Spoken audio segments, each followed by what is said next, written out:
నమస్తే, welcome to prime 9 come to the point. ఈ రోజు మన కమ్ టు ద పాయింట్ కార్యక్రమంలో మనం మాట్లాడుకునే పాయింట్ ఏంటో తెలుసా?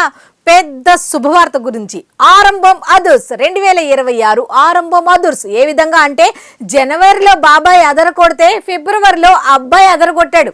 ఇంతకీ బాబాయ్ ఏం అదరగొట్టాడు, అబ్బాయి ఏమని అదరగొట్టాడు అనే దాని మీద ఈ రోజు మనం కంప్లీట్ గా మాట్లాడుకోవాల్సిందే. ఈ హ్యాపీయెస్ట్ మూమెంట్ గురించి మీరైతే తప్పకుండా అందరికీ షేర్ చేయాల్సిందే. షేర్ చేయండి, లైక్ చేయండి, సబ్స్క్రైబ్ చేసుకోండి. ముఖ్యంగా కామెంట్ చేయటం అయితే అస్సలు మర్చిపోవద్దు. అయితే ఈ రోజు మనం మాట్లాడుకునే పాయింట్ ఏంటో తెలుసా? 2026 ఆరంభం అదుర్స్ అని చెప్పి జనవరి 1 రోజున ఆయన ఏం చేశారు అంటే, ఆయన ఎవరో కాదు, డిప్యూటీ సీఎం పవన్ కళ్యాణ్ గారు ఏం చేశారు అంటే, మహిళల ఆరోగ్య భద్రతే ఇంపార్టెంట్ గా గిరిజనులకు కానుకలు పంపించారు న్యూ ఇయర్ సందర్భంగా. మరి గిరిజనులకు కానుకలు పంపిస్తే భగవంతుడు అలా చూస్తూ ఊరుకోడు కదా.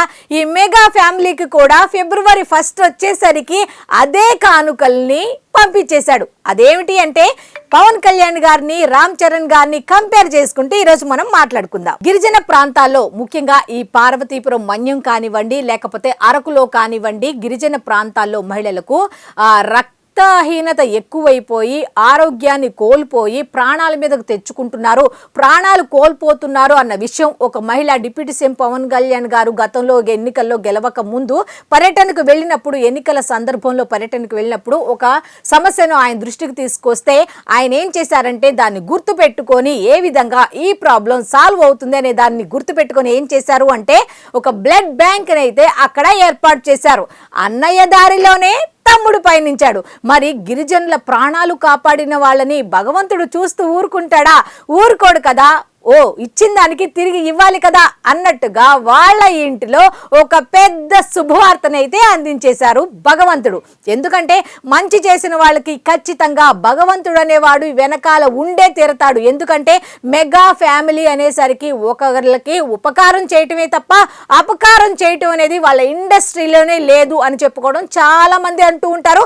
అది కూడా మనం వింటూనే ఉంటాం. సో ఇంత గొప్ప గొప్ప పనులు చేస్తున్న వాళ్ళకి మరి భగవంతుడు ఏం చేశాడో తెలుసా? ఎలాంటి గిఫ్ట్లు ఇచ్చాడో తెలుసా అంటే, నిన్న నేను ఒక వీడియో చేశా.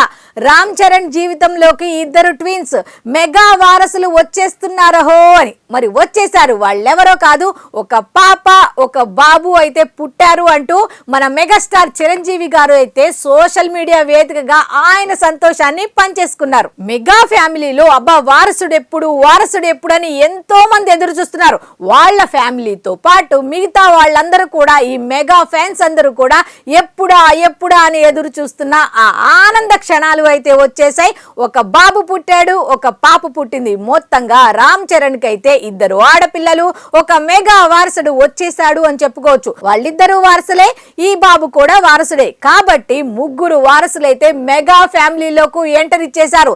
జనవరి 1 చేసిన పనికి, కొంతమంది మహిళల ప్రాణాలు కాపాడిన పనికి భగవంతుడు చూసారా నెల తిరిగేసరికి ఎంత మంచి వార్త అందించాడో. అయితే చిరంజీవి గారు ఈ వార్త పంచుకుంటూనే నాకు తాతయ్య అయినందుకు ఎంతో సంతోషంగా ఉంది. ఇంకో విషయం చెప్పారు. ఏంటో తెలుసా?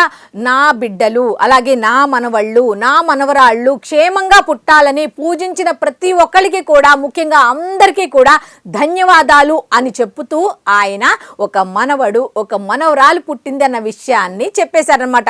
ఆయన ఎంత సంతోషంగా చెప్పారు ఏంటి అనే దాని మీద కూడా మనం ఈరోజు అయితే ఖచ్చితంగా మాట్లాడుకోవాలి.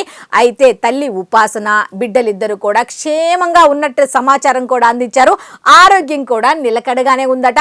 అయితే మెగా ఫ్యామిలీలో ఆనందము, అయితే మెగా ఫ్యామిలీస్ ఫ్యాన్స్ లో కూడా ఆనందంగానే ఉంటుంది. కాబట్టి సంబరాలకు సిద్ధమైపోండి, సంబరాలు చేసేసుకోండి.